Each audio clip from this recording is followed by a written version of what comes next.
Hello students, I am Anurag Rai. In this video, I am going to explain a very important topic of English grammar which is very useful for school students as well as for those preparing for competitive exams. So the topic is, as you can see on the top of the board, subject and verb agreement. Subject and verb agreement. So first of all, I would like to explain what subject and verb agreement is. So students, listen carefully. A verb must agree with its subject in number, person and tense. In Hindi we can say, आप ध्यान रखें students, verb जो होती है यानी क्रिया, वो अपने सब्जेक्ट के साथ सब्जेक्ट के पर्सन, सब्जेक्ट के नंबर और सब्जेक्ट के टेंस के अनुरूप, उसके टेंस के अकॉर्डिंग होना चाहिए. मतलब जो सेंटेंस में जो वर्ब होती है, क्रिया होती है, वो टेंस, पर्सन और सब्जेक्ट के नंबर, ठीक है, तीनों चीज़ें याद रखिएगा. सब्जेक्ट के नंबर, पर्सन और टेंस के अकॉर्डिंग, के अनुसार, यानी उससे तालमेल बैठाती हुई होनी चाहिए, उसके अनुरूप होनी चाहिए वर्ब. सपोज़ मैं आपको एक दो एग्जाम्पल्स ऐसे दूं हिंदी में सेंटेंस एक दो ऐसे बताऊं जिसमें सब्जेक्ट और वर्ब में अग्रीमेंट ना हो, तालमेल ना हो, ठीक है. So first of all you must know one thing that singular subjects take singular verbs and plural subjects take plural verbs. Okay, in Hindi we can say singular subjects जो होते हैं उनके साथ सिंगुलर वर्ब्स लगती है और प्लूरल सब्जेक्ट्स के साथ प्लूरल वर्ब लगती है. ये एक बेसिक कॉन्सेप्ट है, ये आपको याद रखना होगा, ठीक है. अब मैं अगर आपको एक दो एग्जाम्पल्स ऐसे बताऊं, जैसे हिंदी में सुनिएगा, अगर मैं कहूं कि टीम में 11 खिलाड़ी खेल रहा है.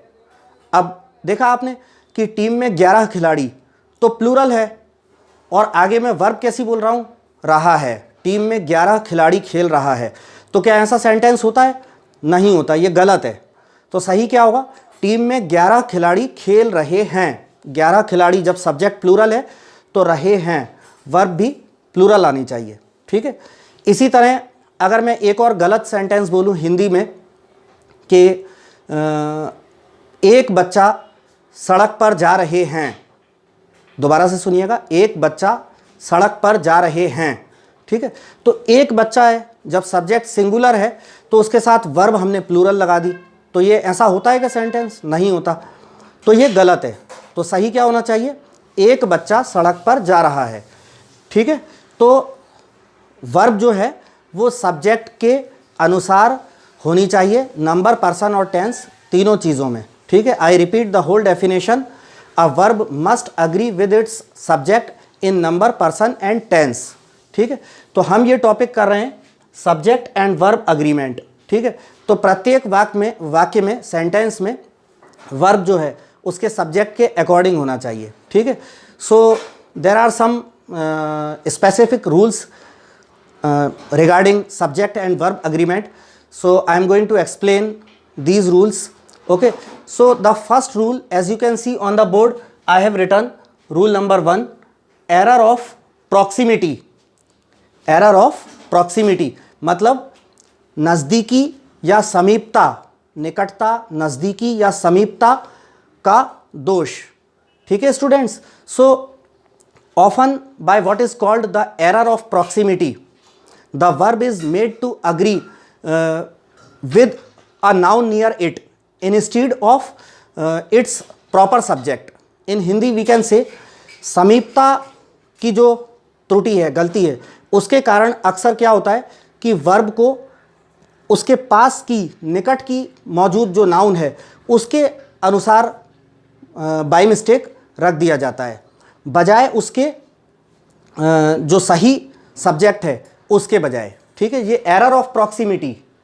एरर मीन्स गलती और प्रॉक्सिमिटी का मतलब होता है स्टूडेंट्स निकटता या समीपता.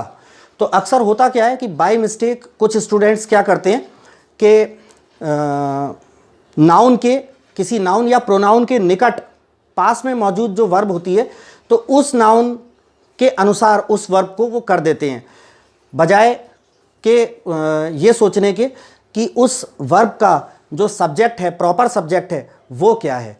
तो आपको ये देखना होगा। So we shall deal with the first rule which is error of proximity.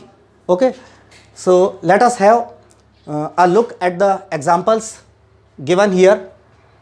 Example number 1, the quality of the stones found in these mines is good.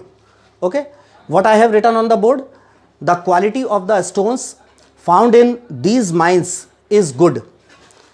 तो अब आप यहाँ गौर कीजिए, इस सेंटेंस की यदि आप हिंदी बनाएं, the quality of the stones found in these mines, यहाँ तक का अर्थ क्या है कि इन खदानों में पाए जाने वाले पत्थरों की क्वालिटी, ठीक है। इसके आगे इज़ गुड लिखा है कि अच्छी है। अब यहाँ पे मैंने इज़ को अंडरलाइन किया हुआ है, तो वर्ब यहाँ पे सिंगुलर प्रयोग की गई है। इज़ सिंगुलर होती है तो सिंगुलर वर्ब है।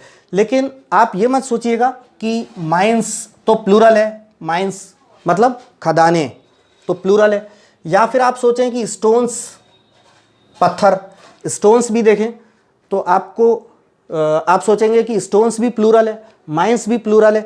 तो यहाँ पे क्या हो रहा है कि वर्ब, ये जैसा कि आप देख सकते हैं, मैं अपने इशारे, हाथ के इशारे से शो कर रहा हूँ, वर्ब है इज़ जो कि सिंगुलर है, लेकिन इसके पास मौजूद जो नाउन है माइंस यानी खदानें, वो प्लूरल है।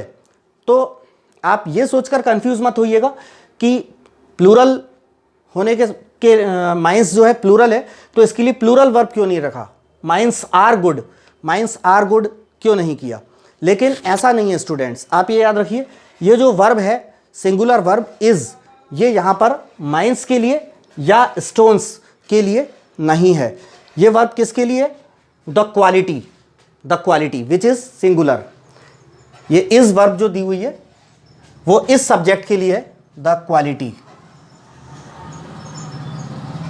ठीक है, द क्वालिटी। और ये जो है वो सिंगुलर है। तो इसका अर्थ क्या होता है कि इन खदानों में पाए जाने वाले पत्थरों की क्वालिटी अच्छी है, यानी एक से ज़्यादा खदानें हैं, उनमें कई प्रकार के पत्थर पाए जाते हैं, किसी में सादा पत्थर पाया जाता हो, किसी में ग्रेनाइट पाया जाता हो, अलग अलग पाए जाते हो। तो ये सारी जो खदानें हैं, इनमें पाए जाने वाले जो अलग अलग प्रकार के पत्थर हैं, उन सब की क्वालिटी। तो यहाँ पे सब्जेक्ट एक है, सिंगुलर है, क्वालिटी। तो सिंगुलर सब्जेक्ट के लिए हमने सिंगुलर वर्ब का प्रयोग किया गया है। तो ये हेल्पिंग वर्ब इज़ जो है ये माइंस या स्टोन्स के लिए नहीं है, ये दोस्तों ये क्वालिटी के लिए है, ठीक है। इसके बाद now come to the second sentence, the mangoes grown in this garden are delicious, ठीक है। The mangoes grown in this garden are delicious, मतलब इस बगीचे में उगने वाले आम जो हैं वो कैसे हैं, डिलीशियस हैं, स्वादिष्ट हैं। तो यहाँ पर गार्डन आप देखेंगे, दिस गार्डन तो सिंगुलर है, लेकिन वर्ब यहाँ पे प्लूरल लिखी है आर, क्योंकि दोस्तों ये प्लूरल वर्ब आर जो है ये दिस गार्डन के लिए नहीं है, ये किसके लिए, अपने प्रॉपर सब्जेक्ट जो कि क्या है, द मैंगोज। आप देख सकते हैं द मैंगोज को मैं अंडरलाइन कर रहा हूँ, द मैंगोज ये प्लूरल है तो सब्जेक्ट हमारा प्लूरल है, ठीक है। The mangoes found in this garden are delicious, ठीक है। मतलब इस बाग में पाए जाने वाले आम जो हैं, ठीक है, यानी सारे आम, जितने भी आम हैं। तो आम तो यहाँ पर मैंगोज तो प्लूरल है, तो प्लूरल के लिए वर्ब प्लूरल लगी है, ना कि दिस गार्डन सिंगुलर के लिए। Now come to the third example, his knowledge of Indian vernaculars is excellent, ठीक है। इसका मतलब है कि दोबारा से पढ़ देता हूँ मैं, his knowledge of Indian vernaculars is excellent. इसका हिंदी में अर्थ क्या होता है कि भारतीय प्रादेशिक भाषाओं के बारे में उसका ज्ञान एक्सीलेंट है, उत्कृष्ट है। मतलब यहाँ पर वर्नाकुलर्स तो प्लूरल है, इंडियन वर्नाकुलर्स यानी भारतीय प्रादेशिक भाषाएं, तो वर्नाकुलर्स प्लूरल है, लेकिन इस प्लूरल के लिए, इस प्लूरल नाउन के लिए ये सिंगुलर वर्ब इज़ नहीं आया है। ये सिंगुलर वर्ब इज़ जो आया है वो हिज नॉलेज के लिए आया है, जो कि सिंगुलर है। हिज नॉलेज मतलब उसका ज्ञान, उसका ज्ञान। किस चीज़ का ज्ञान? ऑफ इंडियन वर्नाकुलर्स, भारतीय प्रादेशिक भाषाओं का ज्ञान। वो जो है वो ज्ञान जो कि सिंगुलर है, उसके लिए हमने सिंगुलर वर्ब का प्रयोग किया गया है। ठीक है। इसके बाद now come to the fourth example which is the benefits of this herb are many. The benefits of this herb are many मतलब इस जड़ी के, हर्ब जो जड़ी बूटी होती है ना, पेड़ पौधों से पाई जाती हैं, जिनकी कई सारे मेडिसिनल वैल्यूज़ होती हैं, औषधीय गुण होते हैं, वो हर्ब की बात कर रहा हूँ, जड़ी। तो the benefits of this herb are many.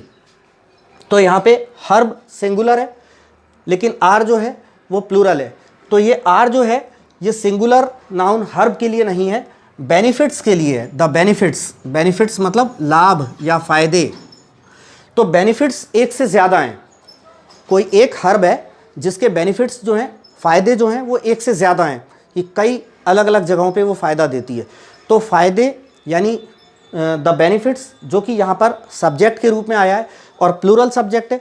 तो प्लूरल सब्जेक्ट के लिए दोस्तों प्लूरल वर्ब आर का प्रयोग किया गया है। The benefits of this herb are many.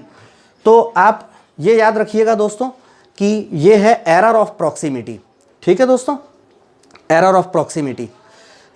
Often by this error, by the error of proximity, the verb is by mistake made to agree with a noun near it instead of with its proper subject। ठीक है, ये आपको याद रखना पड़ेगा कि अक्सर ऐसा कर दिया जाता है कि समीपता का जो दोष है उसके द्वारा क्या होता है कि वर्ब को अपने सही सब्जेक्ट के साथ के अनुरूप ना रखने के बजाय वर्ब के पास मौजूद नाउन के अनुरूप रख दिया जाता है। तो इस गलती से बचना चाहिए। ये कॉम्पिटिटिव एग्जाम्स और स्कूल एग्जाम्स के हिसाब से बहुत इंपॉर्टेंट है स्टूडेंट्स। ठीक है, so let us come to the second rule. As you can see on the board, rule number 2, थोड़ा सा जूम कर देना।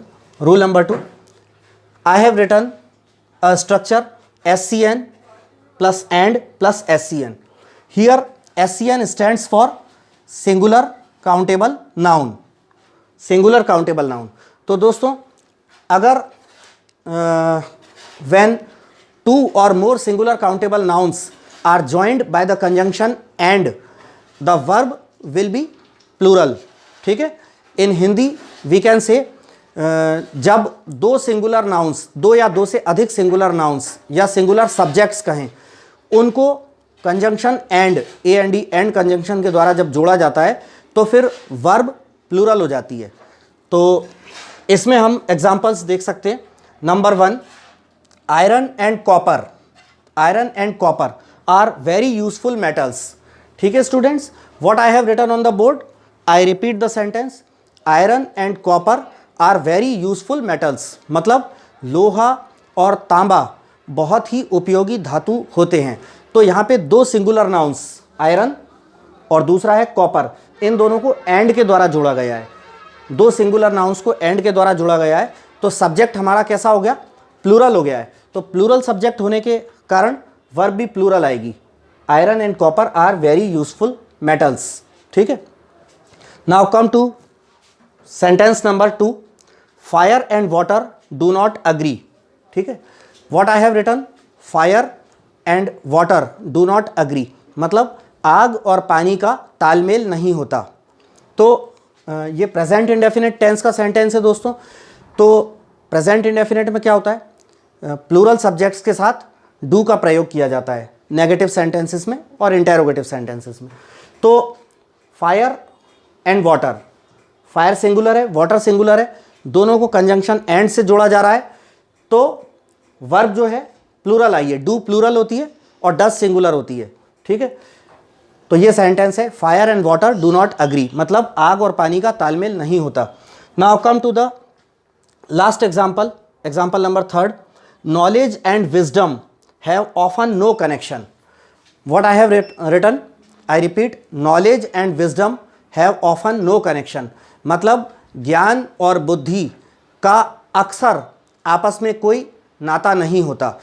तो यहाँ पर भी नॉलेज सिंगुलर नाउन लिखी गई है, एंड विजडम ये भी सिंगुलर नाउन लिखी गई है। तो दो सिंगुलर नाउन्स को कंजंक्शन एंड से जोड़ा गया है, तो हेल्पिंग वर्ब जो है प्लूरल प्रयोग की गई है। वर्ब जो है प्लूरल है, हैव प्लूरल होती है और इसका सिंगुलर हैज़ होता है। ठीक है students, now listen students, there is a special note in rule number 2. As you can see on the top of the board, I have written rule number 2 note. So the special note about rule number 2 is that you must know one thing. When two nouns suggest one idea, or when two nouns refer to one or same person or thing, the verb will be plural. In Hindi we can say, जब दो nouns से किसी एक विचार या एक बात का आभास होता है, यानी नाउन्स तो दो हैं, एंड से जुड़ी हुई हैं, लेकिन उन दोनों के बावजूद किसी एक विचार या एक बात का आभास होता है, या फिर जब दो नाउन्स जो कि दो सिंगुलर नाउन्स जो कि एंड से जुड़ी हैं वो किसी एक ही व्यक्ति या एक ही वस्तु के लिए प्रयोग की जाएं। ठीक है, तो ऐसे में ऐसी दो नाउन्स जो किसी एक बात या एक व्यक्ति या वस्तु के लिए प्रयोग होती हैं, भले वो दो सिंगुलर नाउन्स एंड से जुड़ी हों, मगर वर्ब कैसी रहेगी, सिंगुलर रहेगी। ठीक है, सो यहाँ पे ध्यान रखिएगा, सेंटेंसेस मैंने लिखे हुए हैं 3। नंबर 1 4 सेंटेंसेस लिखे हुए हैं। Number 1, bread and butter is a healthy breakfast. ठीक है, bread and butter is a healthy breakfast. तो इसका मतलब क्या है, यहाँ ब्रेड और बटर दोनों सिंगुलर है, दोनों को एंड से जोड़ा गया है, तो इसका मतलब है ब्रेड और मक्खन एक सेहतमंद नाश्ता होता है। ठीक है, यहाँ पर दो सिंगुलर नाउन्स ज़रूर हैं, लेकिन इनसे एक अकेली किसी एक बात या एक चीज़ या एक यूनिट का आभास होता है कि ब्रेड और बटर एक हेल्दी ब्रेकफास्ट होता है। मतलब अकेला ब्रेड नहीं या अकेला बटर नहीं, ब्रेड के ऊपर जो बटर लगा दिया, ब्रेड लेकर उसके ऊपर जो बटर लगा दिया, अब वो जो एक नाश्ता बन गया, दोनों के मेल से जो एक यूनिट बन गई, तो यहाँ पर सब्जेक्ट सिंगुलर माना जाएगा, क्योंकि ब्रेड और बटर को मिला करके एक नाश्ता बनाया गया है। Bread and butter is a healthy breakfast. तो ये दोनों ब्रेड एंड बटर दो सिंगुलर नाउन्स होने के बावजूद, एंड से जुड़े होने के बावजूद, इन दोनों से किसी एक यूनिट या एक चीज़ का आभास हो रहा है, यानी एक सेहतमंद नाश्ता होता है, इसलिए वर्ब जो है सिंगुलर लगाई गई है। नंबर 2 एग्जाम्पल है, rice and pulse is good food. क्या लिखा है, rice and pulse is good food. तो इसका हिंदी अर्थ क्या होता है कि दाल और चावल अच्छा भोजन होता है। तो यहाँ पे अर्थ क्या बन रहा है, ऐसा नहीं है कि दाल अकेली लेकर खा लेनी है और चावल अकेले लेकर खा लेने हैं। मतलब दाल जो कि चावल में मिलाई हुई है, चावल में दाल मिलाकर मिक्स करके वो जो भोजन बन गया, वो जो फूड बन गया, तो अब एक यूनिट मानी जाएगी, एक यूनिट मानी जाएगी। तो सब्जेक्ट यहाँ पर सिंगुलर है। ठीक है, किसी को दाल अकेली नहीं खानी और चावल अकेले नहीं, चावल में जो दाल मिलाकर जो एक भोजन बना, भोजन की एक यूनिट बनी, उसके लिए तो सब्जेक्ट सिंगुलर माना जाएगा और वर्ब भी उसके लिए सिंगुलर रखी जाएगी। इसलिए राइस एंड पल्स के बाद सिंगुलर वर्ब इज आई है। Now have a look at example number 3, my senior and guide has come today. क्या लिखा है मैंने बोर्ड पर, my senior and guide has come today. मतलब मेरे वरिष्ठ और मेरे मार्गदर्शक आज आ गए हैं। यहाँ पे दो अलग अलग व्यक्ति की बात नहीं हो रही है दोस्तों, 2 सिंगुलर नाउन्स जरूर हैं, लेकिन इनसे किसी एक पर्सन, एक ही व्यक्ति की बात हो रही है कि मेरे सीनियर, मेरे वरिष्ठ, एंड गाइड, और गाइड यानी कि मेरे सीनियर जो कि मेरे गाइड भी हैं, मेरे मार्गदर्शक भी हैं। ठीक है, तो ये एक ही व्यक्ति है, मेरे सीनियर, और वो सीनियर जो कि मेरे गाइड भी हैं। तो यहाँ पर सब्जेक्ट सिंगुलर हुआ, इसलिए उनके लिए हैज़, सिंगुलर वर्ब का प्रयोग किया गया है। हैज़ का प्लूरल हैव होता है। ठीक है, तो एग्जाम्पल नंबर 4 पर आते हैं। The rise and fall of the tide is due to lunar influence. What I have written, I repeat the whole sentence, the rise and fall of the tide is due to lunar influence, मतलब कि ज्वार का उतार चढ़ाव, समुद्र में ज्वार आता है जो ऊंची ऊंची लहरें, तो ज्वार का जो उतार चढ़ाव होता है, ठीक है, तो यहाँ पर राइज और फॉल इसको एक ही बात माना गया, यानी कि समुद्र की लहर का ऊंचा उठ जाना फिर उसी लहर का नीचे हो जाना, ऊंचा नीचा उतार चढ़ाव, तो उतार चढ़ाव को एक सब्जेक्ट माना गया है कि ज्वार का उतार चढ़ाव लूनर इन्फ्लुएंस, चंद्रमा के प्रभाव के कारण होता है। तो द राइज एंड फॉल, दो सिंगुलर वर्ब्स होने के बावजूद भी यहाँ पर वर्ब सिंगुलर रखी है। तो दोस्तों आप ये याद रखना, I repeat the special note of rule number 2, when two singular nouns joined by conjunction and suggest one idea or refer to one or same person or thing, the verb is always singular. I repeat the whole special note in Hindi कि जब and conjunction से जोड़े गए दो singular nouns एक ही idea या एक ही व्यक्ति या एक ही वस्तु होने का आभास कराते हैं, एक ही आइडिया या एक वस्तु या व्यक्ति दर्शाते हैं, तब वर्ब हमेशा कैसी लगती है? सिंगुलर, ना कि plural.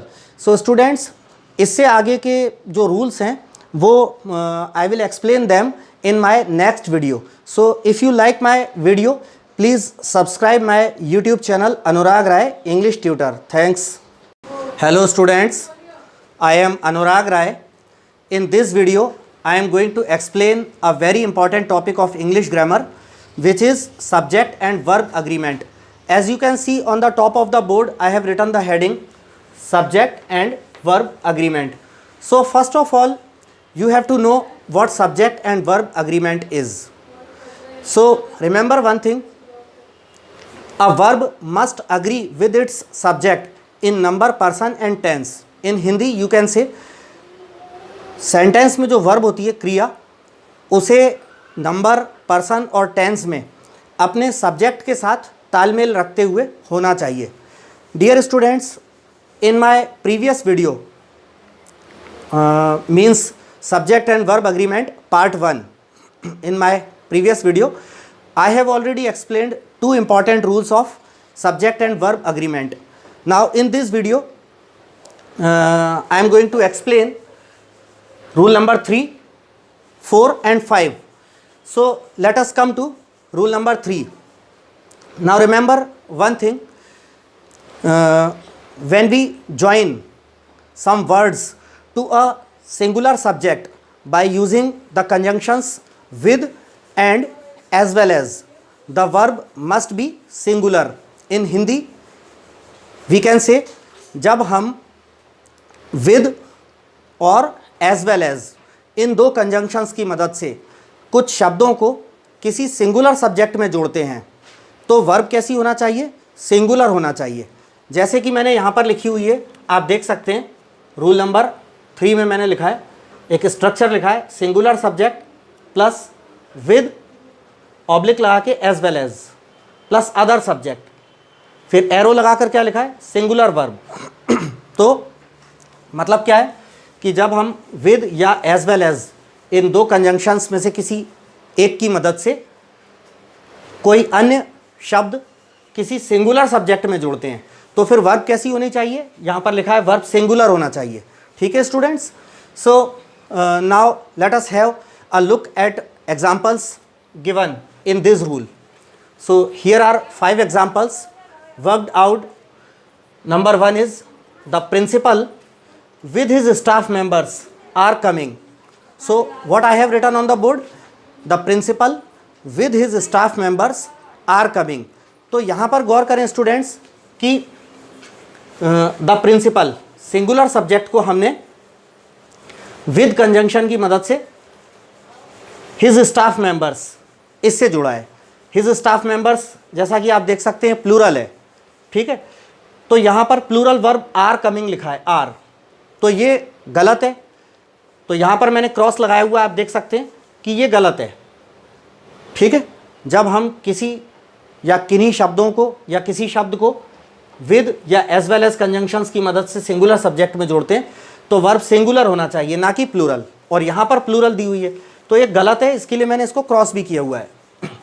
Now come to example number 2, the principal with his staff members is coming. The principal with his staff members is coming. तो यहां पर सेंटेंस सही दिया हुआ है कि प्रिंसिपल अपने स्टाफ मेंबर्स के साथ आ रहा है। इसकी हिंदी क्या होती है कि प्रिंसिपल अपने स्टाफ मेंबर्स के साथ आ रहा है। तो ये जो हेल्पिंग वर्ब इज है, ये स्टाफ मेंबर्स इनके लिए नहीं है। ये हेल्पिंग वर्ब, ये जो है ये वर्ब इज, ये इसका प्रॉपर सब्जेक्ट क्या है? द प्रिंसिपल, जो कि सिंगुलर है। तो सिंगुलर सब्जेक्ट के लिए इज सिंगुलर वर्ब लिखिए। इसको हम ऐसे भी समझ सकते हैं, सेंटेंस की हिंदी करने पे अर्थ बनता है कि प्रिंसिपल अपने स्टाफ मेंबर्स के साथ आ रहा है। इसको हिंदी में हम ऐसे भी समझ सकते हैं कि प्रिंसिपल आ रहा है अपने स्टाफ मेंबर्स के साथ।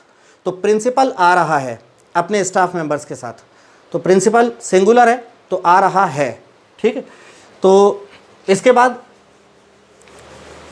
ये सेंटेंस जो है ये सही है। और इसको जैसा कि मैंने बताया दूसरे रूप में भी लिख सकते हैं, the principal is coming, the principal is coming with his staff members. ये सेंटेंस ऐसे भी लिखा जा सकता था। Now come to example number 4, the Titanic with its crew members and passengers was lost. क्या लिखा है? The Titanic with its crew members and passengers was lost. मतलब टाइटैनिक जहाज अपने चालक दल और अपने यात्रियों के साथ नष्ट हो गया। तो यहाँ पर क्रू मेंबर्स जरूर प्लूरल है, लेकिन इसको विद कंजंक्शंस की मदद से सिंगुलर सब्जेक्ट के साथ जोड़ा गया है। तो सिंगुलर सब्जेक्ट के साथ जोड़ा गया है, इसलिए यहाँ पर सिंगुलर वर्ब वॉज आएगी। तो ये सेंटेंस सही है। ठीक है, यहाँ पर अगर हम वर लगा देते तो ये सेंटेंस गलत हो जाता। अब आते हैं एग्जाम्पल नंबर 5 की तरफ। The king as well as his subjects was happy. तो क्या लिखा है? The king as well as his subjects was happy. इसका हिंदी में अर्थ क्या बनता है कि राजा खुश था, साथ ही उसकी प्रजा भी। ठीक है, तो यहाँ पर हिज सब्जेक्ट्स यानी राजा की प्रजा, ये प्लूरल है, लेकिन इसे एज वेल एज कंजंक्शंस के माध्यम से सिंगुलर सब्जेक्ट के साथ जोड़ा गया है। तो वर्ब भी वॉज सिंगुलर रहेगी। यहाँ वॉज को मैं अंडरलाइन कर देता हूँ कि वर्ब सिंगुलर रहेगी। यहाँ पे अगर हम वर कर देते तो ये गलत हो जाता, लेकिन अभी ये सही है। अब आते हैं एग्जाम्पल नहीं, रूल नंबर 4। रूल नंबर 4 के लिए थोड़ा सा, हाँ इतना कर लेना, रूल नंबर 4 पूरा कवर हो रहा है ना। रूल नंबर 4 में स्टूडेंट्स मैंने लिखा है, एक स्ट्रक्चर लिखा है, singular subject plus or oblique nor plus again singular subject लिखा है, फिर एरो लगाकर लिखा है सिंगुलर वर्ब। तो इससे हमें क्या पता चलता है कि जब और या नॉर कंजंक्शंस की मदद से दो सिंगुलर सब्जेक्ट्स को जोड़ा जाए तो वर्ब कैसी होना चाहिए? सिंगुलर होना चाहिए। In English we can say when we combine two singular subjects by using the conjunctions or nor, the verb must be singular. तो एग्जाम्पल नंबर 1 एंड 2 यहाँ पर दिए हुए हैं, अ लायन और अ लेपर्ड इज कमिंग। तो आप देख सकते हैं रूल नंबर 4 का एग्जाम्पल नंबर 1, अ लायन और अ लेपर्ड इज कमिंग। तो इसका हिंदी क्या होता है कि कोई शेर या तेंदुआ आ रहा है। ठीक है, मतलब दोनों में से कोई एक आ रहा है, या तो शेर आ रहा है या तेंदुआ आ रहा है, तो दोनों में से कोई एक।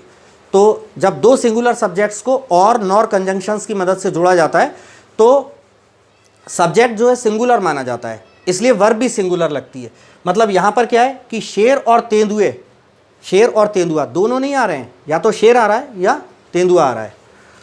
इसके बाद तो इसको हमने राइट लगाया है, अ लायन सिंगुलर सब्जेक्ट है, अ लेपर्ड सिंगुलर सब्जेक्ट है, और कंजंक्शन से जुड़ा है तो हेल्पिंग वर्ब इज सिंगुलर दी है, इसलिए ये सेंटेंस सही है।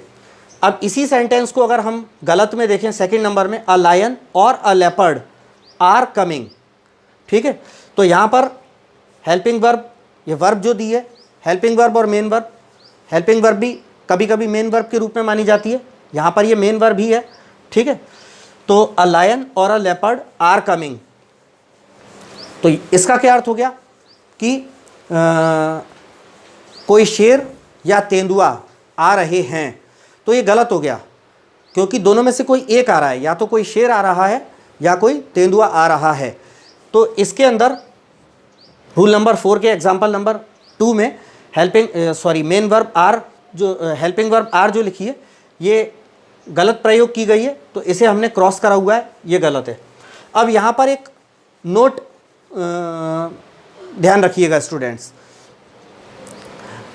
when one of the subjects joined by using conjunction or nor is plural, then verb must be plural and the plural subject is put near the verb.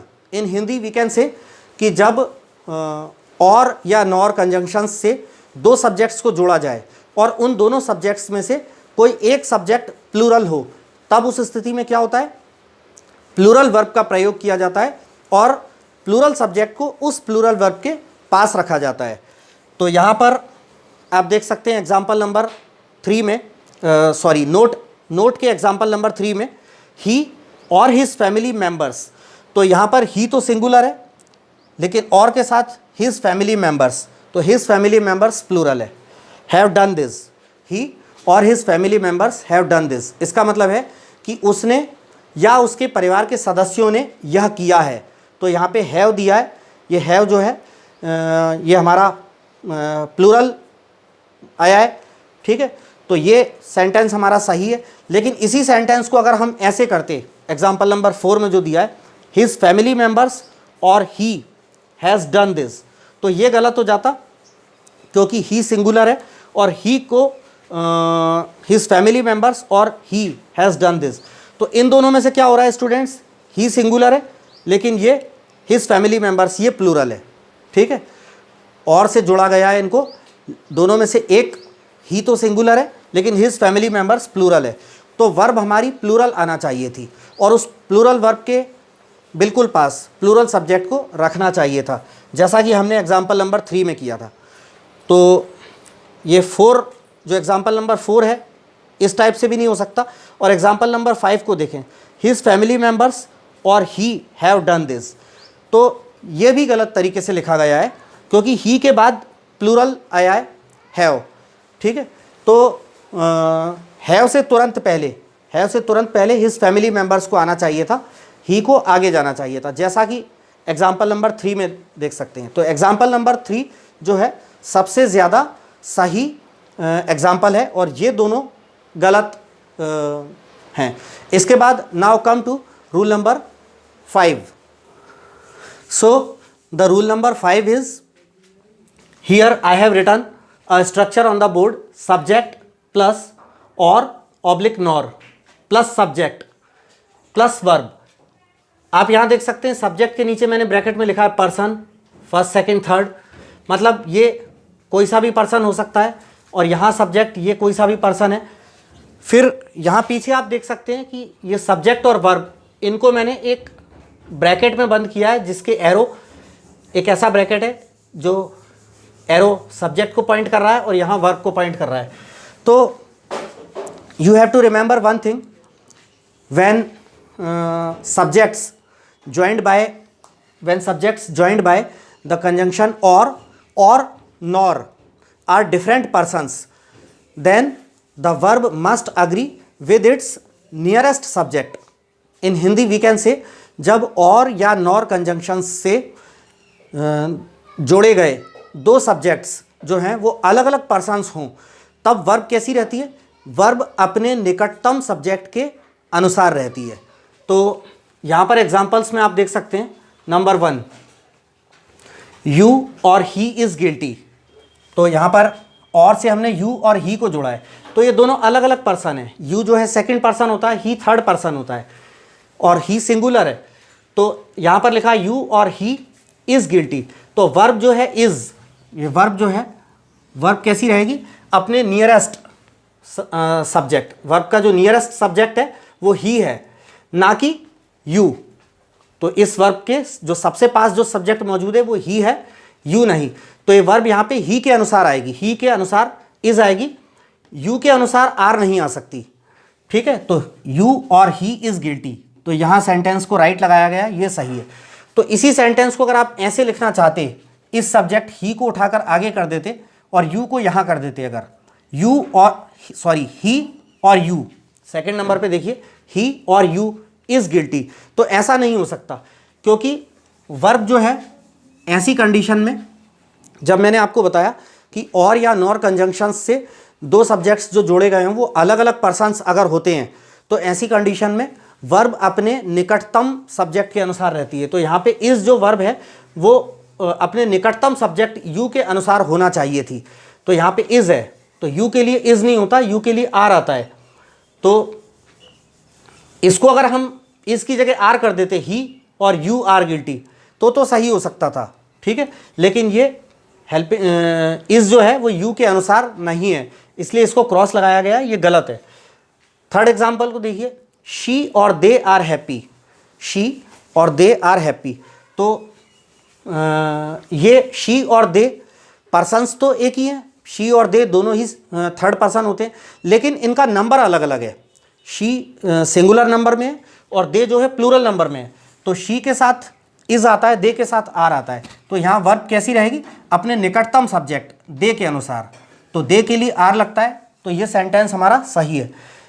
इसी के साथ यदि हम इसको रिवर्स कर देते, यानी कि दे सब्जेक्ट को आगे ले आते और शी को और के पीछे ले आते, तब क्या हो जाता, दे और शी इज़ हैप्पी, तो दे और शी इज़ हैप्पी, सॉरी ये यहाँ भी गलत कर दिया गया, ये हमारा सही होता, दे और शी इज़ हैप्पी, क्योंकि वर्ब जो है इज़ वो अपने निकटतम सब्जेक्ट शी के अनुसार है। तो ये इस वीडियो में, in this video I have explained rule number 3, 4 and 5. So the next rules will be explained to you in my next video. So students, if you like my video, please subscribe my YouTube channel Anurag Rai English Tutor. Thanks. Hello students, I am Anurag Rai. In this video I am going to explain a very important topic of English grammar, which is subject and verb agreement. This is video number 3, means subject and verb agreement part 3. In my previous two videos, subject and verb agreement part 1 and part 2, I have already explained 5 golden rules, 5 important rules of subject and verb agreement. In this video we shall deal with other rules. Okay, so students, आपको सबसे पहले ये जानना होगा कि subject और verb agreement क्या होता है। तो मैं अपने प्रीवियस वीडियोस में आपको बता ही चुका हूँ कि किसी वर्ब को सब्जेक्ट के नंबर, पर्सन और टेंस के अनुसार होना चाहिए, ठीक है, यानी वर्ब सब्जेक्ट के अकॉर्डिंग होना चाहिए, नंबर, पर्सन और टेंस तीनों में। तो एक बेसिक कॉन्सेप्ट आप याद रखिएगा, वो कॉन्सेप्ट क्या होता है कि singular subjects take singular verbs and plural subjects take plural verb, मतलब सिंगुलर सब्जेक्ट्स के साथ सिंगुलर वर्ब लगती है और प्लूरल सब्जेक्ट्स के साथ प्लूरल वर्ब लगती है। तो आइए चलते हैं रूल नंबर 6 की ओर।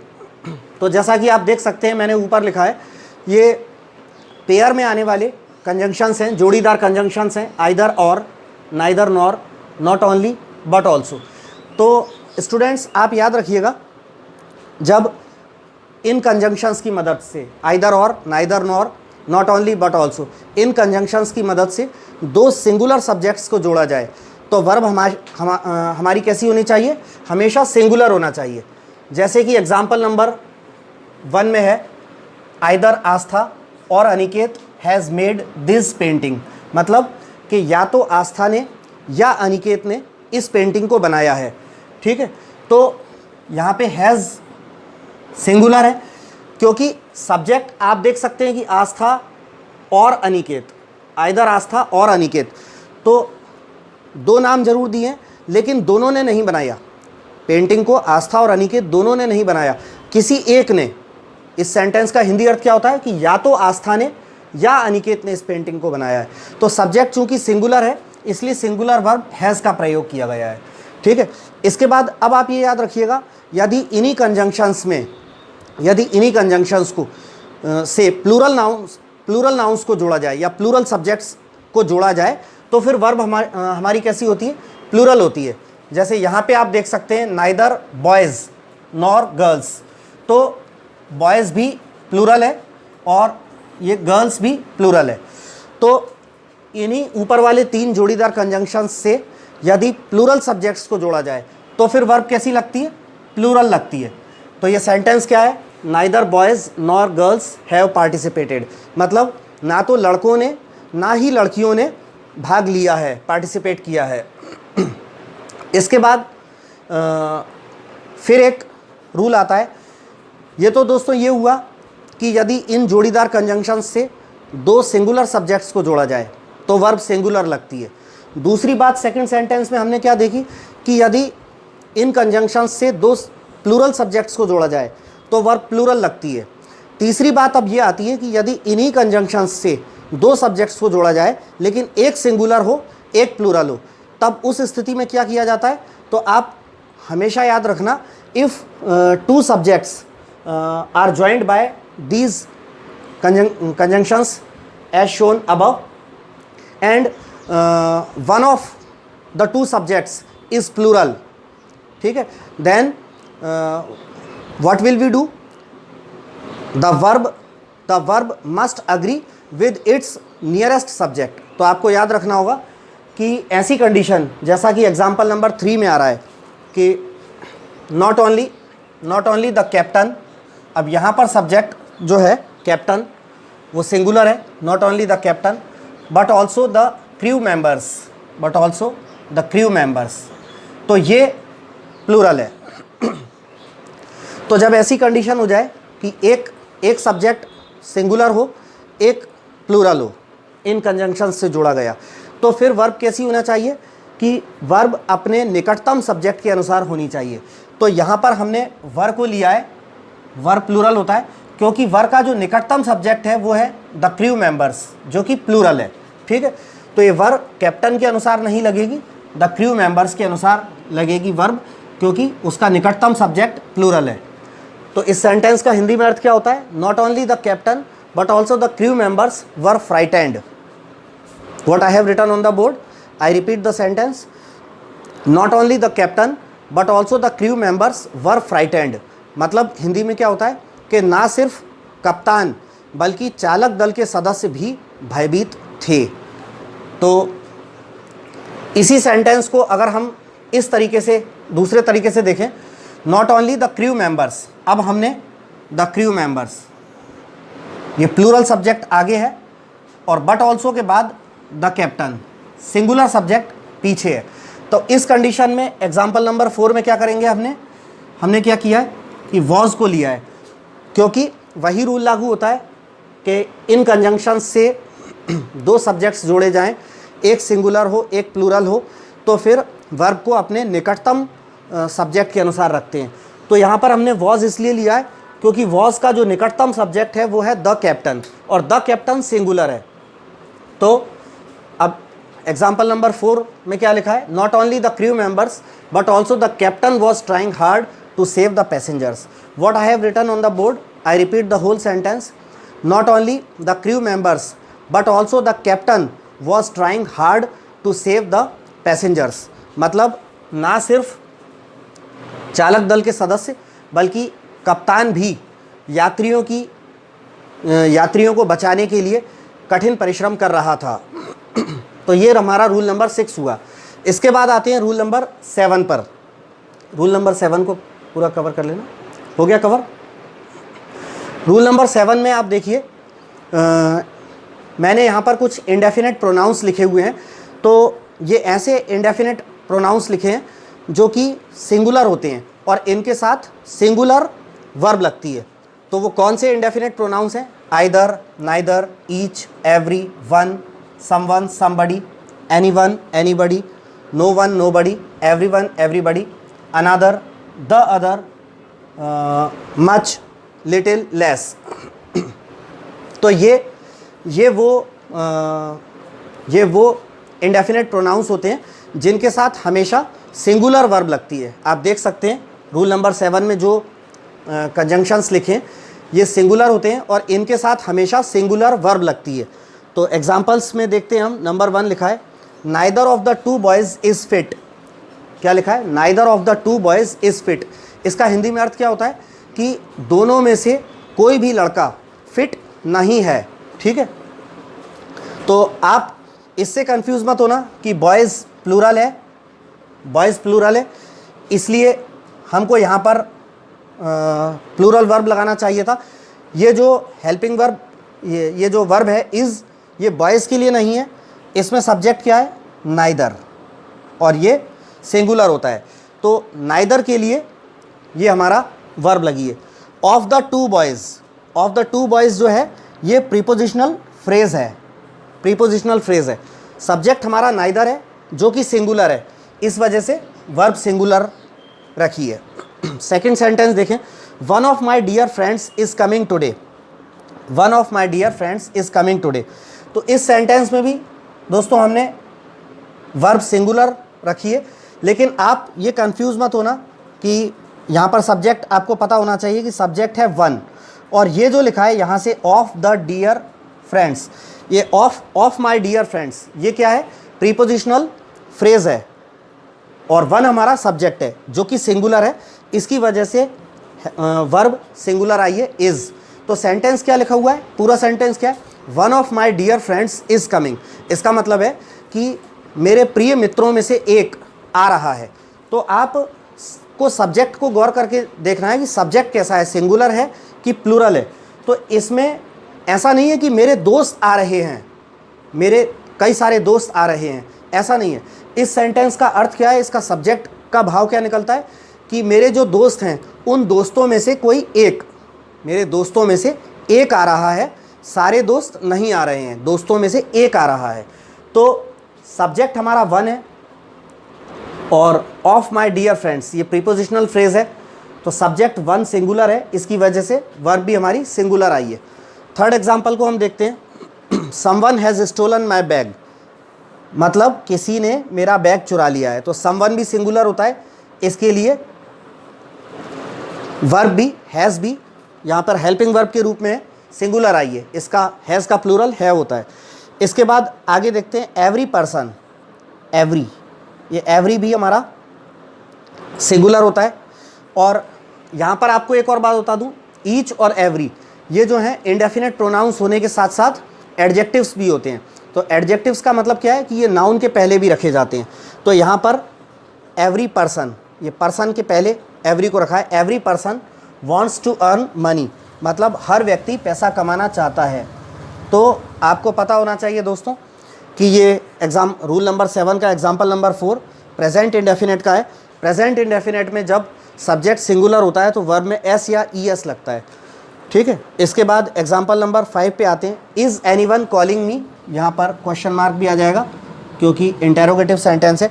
इज़ एनीवन कॉलिंग मी, तो इंटेरोगेटिव सेंटेंस है इसलिए हेल्पिंग वर्ब को बाहर निकाला गया है, और एनीवन ये हमारा सब्जेक्ट है, एनीवन सब्जेक्ट है। इसका क्या मतलब होता है, इज़ एनीवन कॉलिंग मी, मतलब क्या कोई मुझे बुला रहा है।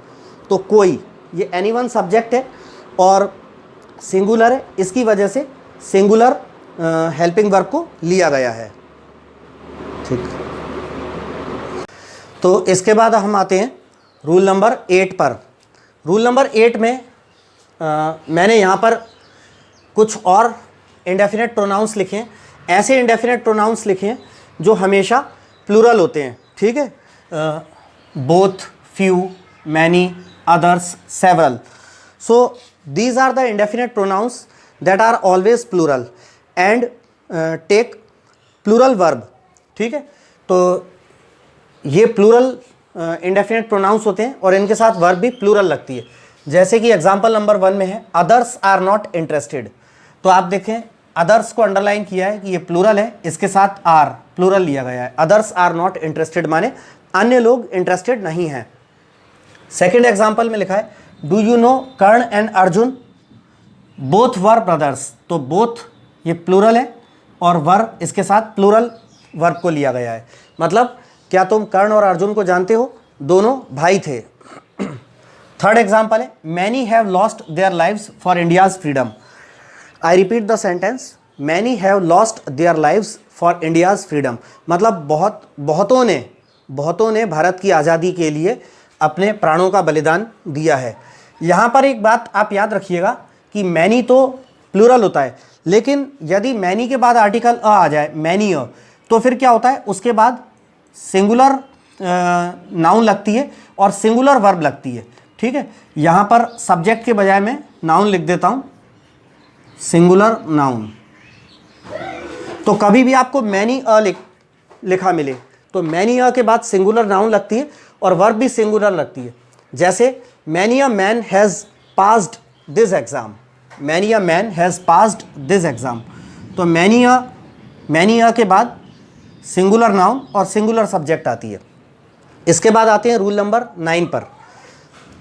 रूल नंबर 9 है all, any, more, most, none, some. These are the indefinite pronouns that can be used as both singular and plural. तो ये वो indefinite pronouns हैं जो singular और plural दोनों के रूप में प्रयोग किए जा सकते हैं। अब ये दोनों के रूप में कब प्रयोग किए जा सकते हैं? जब हमारा आशय अनकाउंटेबल नाउंस, यहाँ पे आपको अनकाउंटेबल नाउंस जानना बहुत ज़रूरी होगा। अनकाउंटेबल नाउंस वो होती हैं जिनको गिना नहीं जा सकता। तो अनकाउंटेबल नाउंस के लिए कभी भी प्लूरल वर्ब नहीं लगती, सिंगुलर वर्ब लगती है।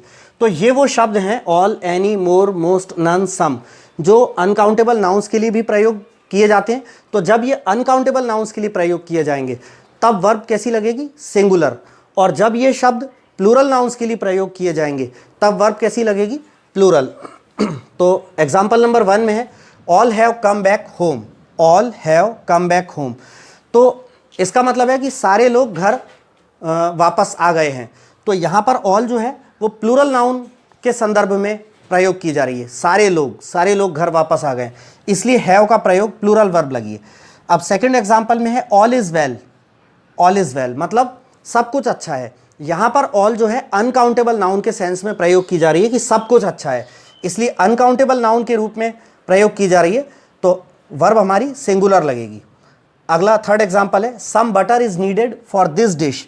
तो सम के बाद यहाँ पर अनकाउंटेबल नाउन आया है, इसलिए हेल्पिंग वर्ब जो है हमारी सिंगुलर लगेगी।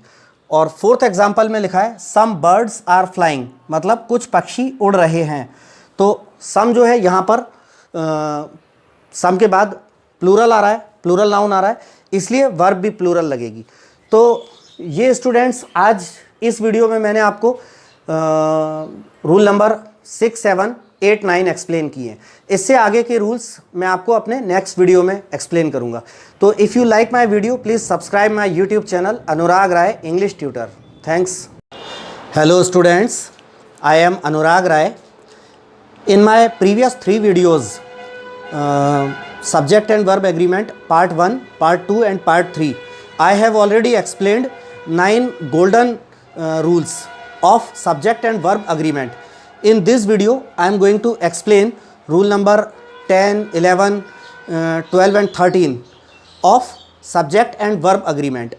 आपको स्टूडेंट्स ये एक बेसिक कॉन्सेप्ट को याद रखना ही होगा, जो मैं अपने हर वीडियो में बोलता हूँ कि जब सब्जेक्ट सिंगुलर होती है तो वर्ब सिंगुलर प्रयोग की जाती है, और जब सब्जेक्ट प्लूरल होता है तो वर्ब प्लूरल लगती है। ये आपको बेसिक कॉन्सेप्ट याद रखना होगा। तो आइए चलते हैं रूल नंबर 10 की ओर। रूल नंबर 10 में मैंने लिखा है, यहाँ जैसा कि आप देख सकते हैं कलेक्टिव नाउन, और 2 जगह एरो लगाया हुआ है, फिर 2 जगह एरो लगा के ऐसा लिखा हुआ है।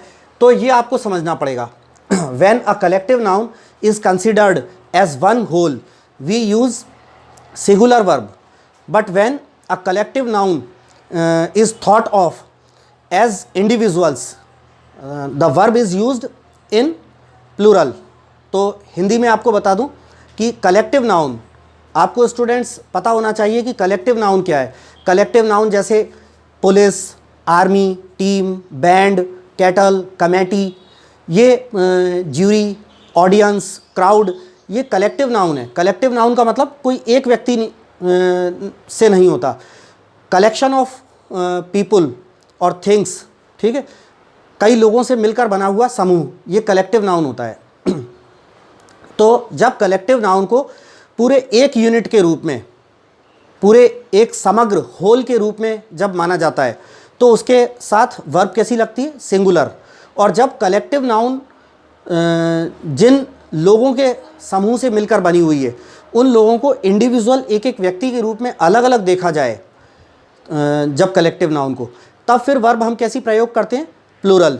तो ये आपको समझना होगा। एग्जाम्पल्स में हम यहाँ ऊपर लिखा भी है collective noun as one whole. जब कलेक्टिव नाउन को वन होल, एक के रूप में माना जाता है, तब सिंगुलर वर्ब लगती है।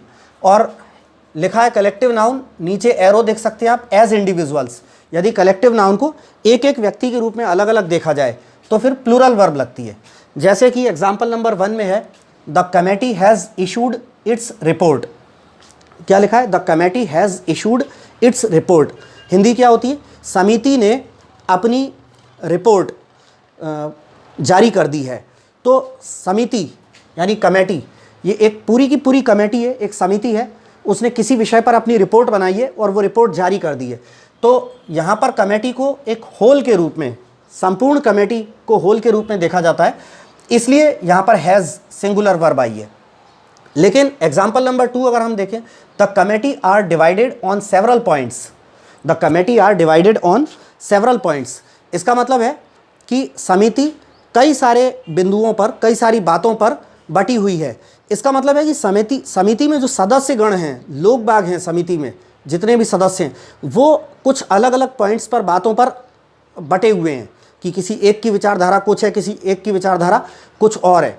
तो यहाँ पर कमेटी जो है, the committee are divided on several points, तो यहाँ पर इज़ के बजाय प्लूरल वर्ब आर इसलिए लिया गया है क्योंकि कमेटी यहाँ पर एक पूरी होल के रूप में नहीं देखी जा रही है।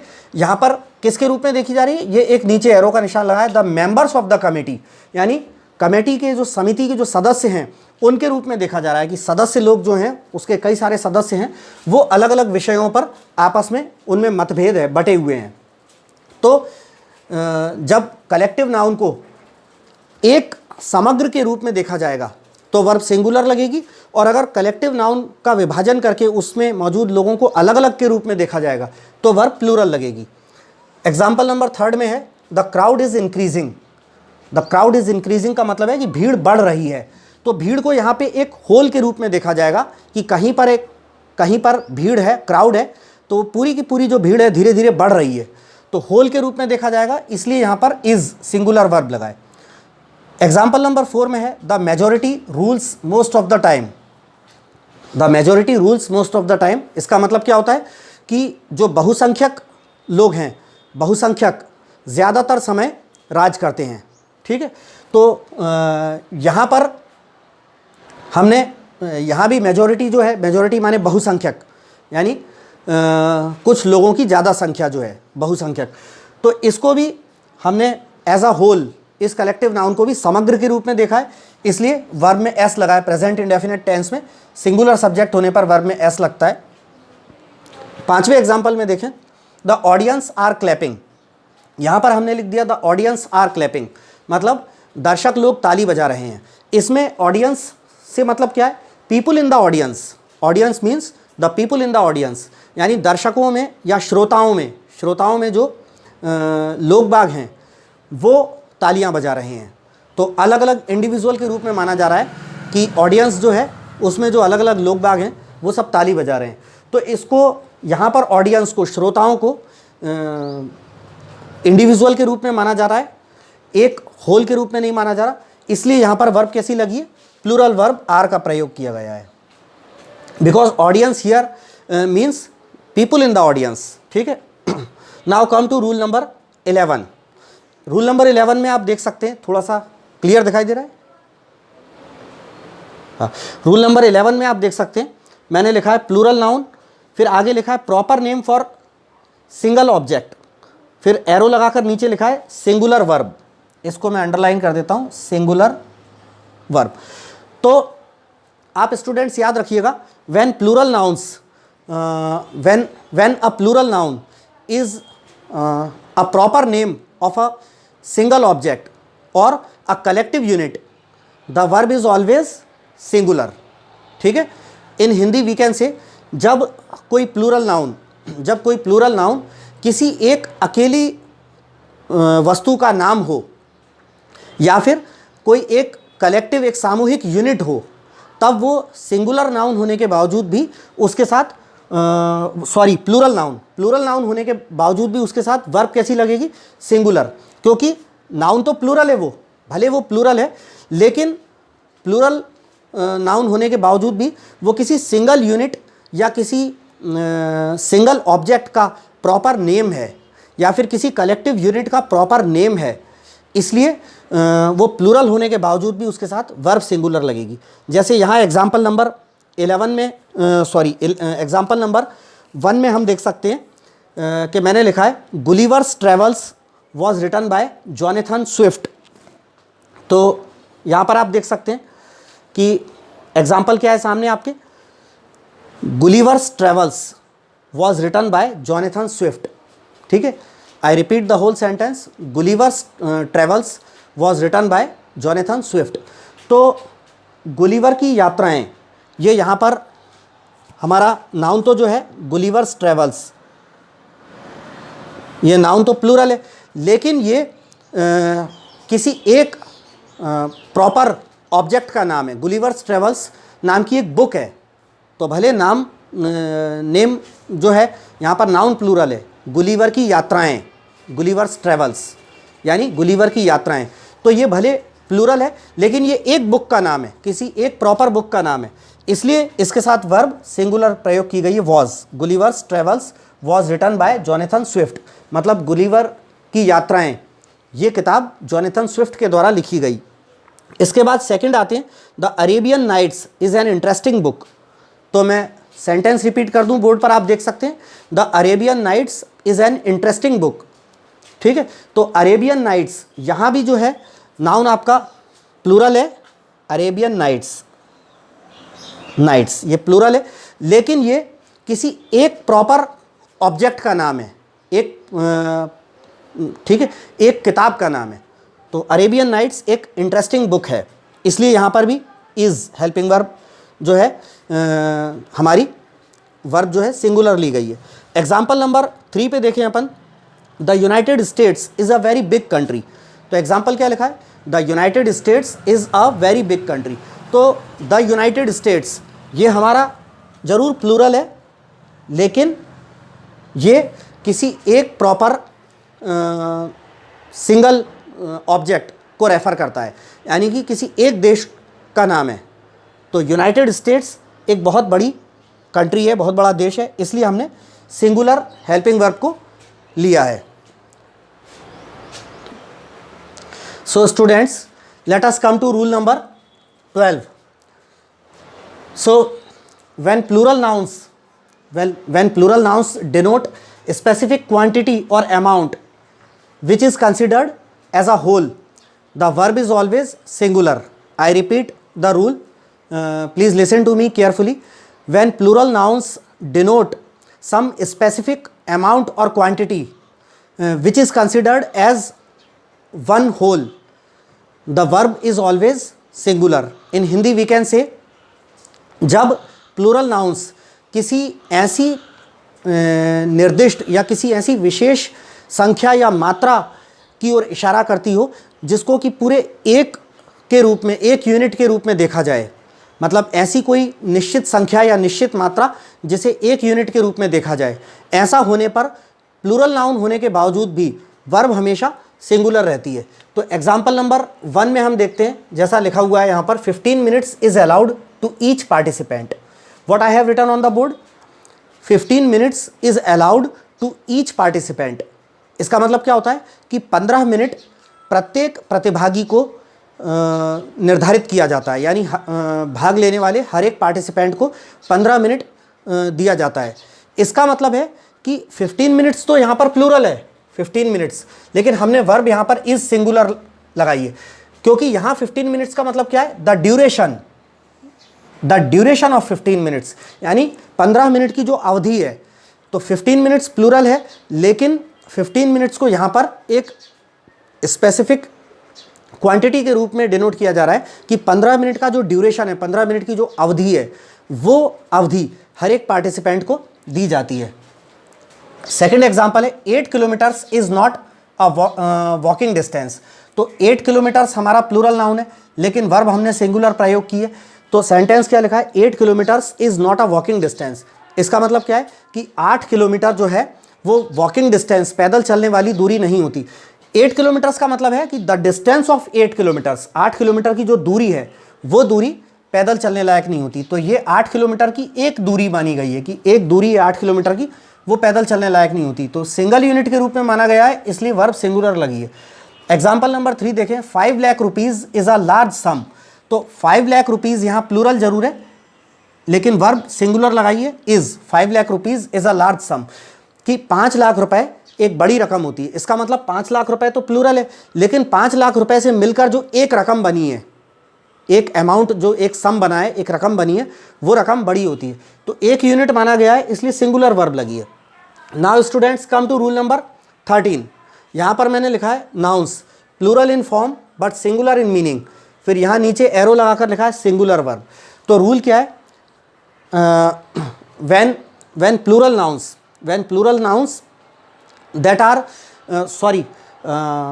I take back my words, कि when some nouns that are plural in forms but singular in meaning, okay, such nouns take singular verb। मतलब हिंदी में हम कह सकते हैं कि जब ऐसी नाउंस जो अपनी अवस्था में देखने में तो आपको प्लूरल जैसी नज़र आएगी, उसमें एस लगाए तो आप उसको प्लूरल समझेंगे। तो कुछ ऐसी नाउंस जो प्लूरल की अवस्था में हैं, लेकिन उनका मीनिंग जो है, उनका अर्थ सिंगुलर होता है, तो ऐसी नाउंस के लिए सिंगुलर वर्ब लगती है। इस टाइप की नाउंस यहाँ मैंने एक छोटे से ब्रैकेट में, एक छोटे से बॉक्स में लिखी है। जैसे न्यूज़ माने खबर, तो न्यूज़ में एस लगाए, लेकिन ये खबर को कहते हैं, और खबर जो है वो सिंगुलर होता है। इनिंग्स माने पारी, जैसे क्रिकेट का मैच होता है तो एक पारी होती है, फिर दूसरी टीम की पारी होती है, इनिंग्स। और सब्जेक्ट्स के नाम, विषयों के नाम, जैसे मैथमेटिक्स, स्टैटिस्टिक्स, फिजिक्स, ठीक है, पॉलिटिक्स, क्लासिक्स, ठीक है। तो ये सब्जेक्ट्स के नाम, या बिलियर्ड्स, ये गेम्स के नाम, या डायबिटीज़, मीज़ल्स, मम्प्स, रिकेट्स, बीमारियों के नाम। तो ये वो नाम हैं जो, ये ऐसी नाउंस हैं जो अपनी फॉर्म में, प्लूरल फॉर्म में नज़र आती हैं, लेकिन इनका अर्थ सिंगुलर होता है, तो इनके साथ सिंगुलर वर्ब लगती है। जैसे एग्जांपल नंबर 1 में द न्यूज़ इज़ ट्रू, तो न्यूज़ देखने में प्लूरल नज़र आ रहा है, लेकिन वर्ब सिंगुलर लगी है कि वो खबर सच है। सेकंड एग्जांपल है the first innings was not good, तो इनिंग्स देखने में प्लूरल नज़र आ रहा है, लेकिन ये पहली पारी जो कि एक है, तो सिंगुलर है, मीनिंग में सिंगुलर है, फॉर्म जरूर एस लगाए तो प्लूरल दिखाई दे रहा है, लेकिन इसका मीनिंग सिंगुलर है, इसका मतलब है पारी, तो वर्ब हमारी सिंगुलर ली गई है। So students come to rule number 14। Here you can see rule number 14। So remember one thing, when there are such nouns that are singular in form but are plural in meaning, we always use plural verb. In Hindi we can say, जब कोई ऐसी nouns हों जो अपनी अवस्था में, देखने में, फॉर्म में तो जो है सिंगुलर हों, लेकिन उनका अर्थ, उनका मीनिंग प्लूरल हो, तो ऐसी अवस्था में वर्ब जो है वो प्लूरल प्रयोग की जाती है। तो ऐसी कुछ नाउंस, थोड़ी बहुत नाउंस मैंने यहाँ लिखी है, जैसे पोल्ट्री आप लोग जानते ही होंगे, बतख, चिकन, बतख, डक आदि का जो संग्रह जो पाला जाता है उनके मीट के लिए या अंडों के लिए, तो वो जो इकट्ठा जो है बतखों का या मुर्गे मुर्गियों का झुंड, वो पूरा पोल्ट्री कहलाता है। तो पोल्ट्री, कैटल मीन्स मवेशी, जानवर, भेड़, बकरियां, गाय, बैल, मवेशी। जेंट्री माने सभ्य लोग। पीपुल माने लोग। वर्मिन माने कीड़े मकोड़े, कीट।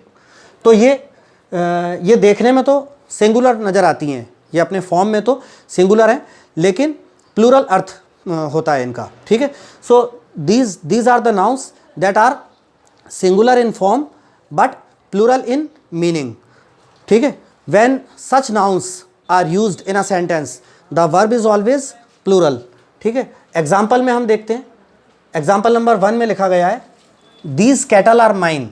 तो दीज कैटल, ये देखने में ज़रूर सिंगुलर नज़र आ रही है, लेकिन इसका जो अर्थ है वो प्लूरल है। दीज कैटल आर माइन, तो हेल्पिंग वर्ब, ये वर्ब जो है हमारी आर, ये हमने प्लूरल ली है। दीज कैटल आर माइन, इसका मतलब है कि ये जो मवेशी हैं, ये मवेशी मेरे हैं, यानी एक से ज़्यादा जानवर हैं, गाय, बैल आदि।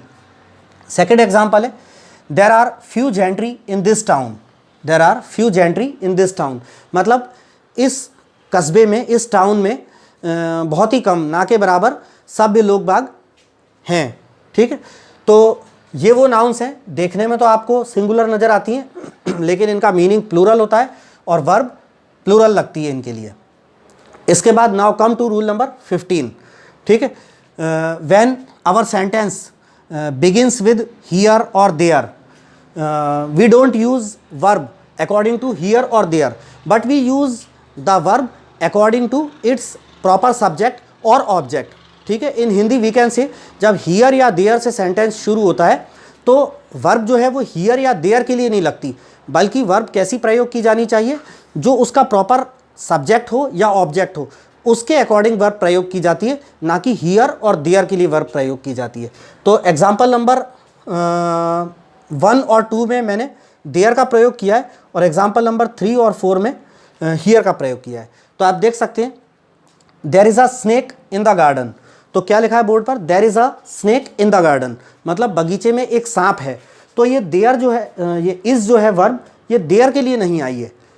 एक सांप, अ स्नेक, तो अ स्नेक सिंगुलर है, इसके लिए सिंगुलर वर्ब आई है इज़, कि बगीचे में एक सांप है। तो ये अ स्नेक, ये जो सब्जेक्ट है इसके लिए वर्ब लगेगी, सिंगुलर सब्जेक्ट है, इसके अकॉर्डिंग सिंगुलर वर्ब लगेगी। तो ये इज़ देयर के अकॉर्डिंग नहीं है, बल्कि अ स्नेक सब्जेक्ट के अकॉर्डिंग है।